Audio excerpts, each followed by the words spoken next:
Hi friends, welcome to my channel info from Bharat. ನೀವೇನಾದರೂ Bigg Boss Kannada season 12ರ ವೀಕ್ಷಕರಾಗಿದ್ದರೆ ತಪ್ಪದೇ ಈ ಚಾನಲ್ನ ಸಬ್ಸ್ಕ್ರೈಬ್ ಮಾಡಿ.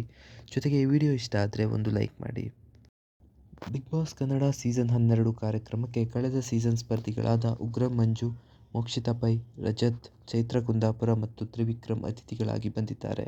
ಈ ವೇಳೆ ಅತಿಥಿಗಳೊಂದಿಗೆ ತಮಾಷೆ ಮಾಡಲು ಹೋಗಿ ಅವಮಾನ ಆಗುವಂತೆ ಗಿಲ್ಲಿ ನಡೆದುಕೊಂಡಿದ್ದಾರೆ.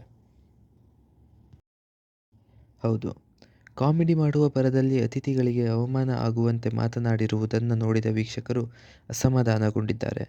ಕೆಲವರು ಗಿಲ್ಲಿ ಮಾಡಿದ್ದು ಸರಿ ಎನ್ನುತ್ತಿದ್ದರೆ, ಇನ್ನು ಕೆಲವರು ತಪ್ಪು ಎನ್ನುತ್ತಿದ್ದಾರೆ.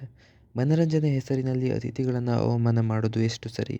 ಅತಿಯಾದರೆ ಅಮೃತಾನೂ ವಿಷ ಅಂತೆಲ್ಲ ಗಿಲ್ಲಿ ಅಭಿಮಾನಿಗಳೇ ಅಭಿಪ್ರಾಯ ವ್ಯಕ್ತಪಡಿಸುತ್ತಿದ್ದಾರೆ. ಒಟ್ಟಿನಲ್ಲಿ ಗಿಲ್ಲಿ ಸದ್ದು ಈ ವಾರ ಜೋರಾಗಿಯೇ ಇದೆ. ಕೆಲವೊಂದು ಕಡೆ ಮಾತಿನಲ್ಲಿ ಎಡವಿರಬಹುದು, ಆದರೆ ಇಡೀ ಎಪಿಸೋಡ್ಗಳಲ್ಲಿ ಕಾಣಿಸಿಕೊಳ್ತಾ ಇರೋದು ಗಿಲ್ಲಿ ಮಾತ್ರ. ಇದಾಗಿತ್ತು ಫ್ರೆಂಡ್ಸ್ ಇವತ್ತಿನ ವಿಡಿಯೋ. ನಿಮ್ಮ ಪ್ರಕಾರ ಗಿಲ್ಲಿ ಮಾಡಿದ್ದು ಸರಿನಾ ಅಥವಾ ತಪ್ಪಾ ಅನ್ನೋದನ್ನು ಕಾಮೆಂಟಲ್ಲಿ ತಿಳಿಸಿ. ಮುಂದಿನ ವಿಡಿಯೋದೊಂದಿಗೆ ಮತ್ತೆ ಸಿಗೋಣ. Thank you.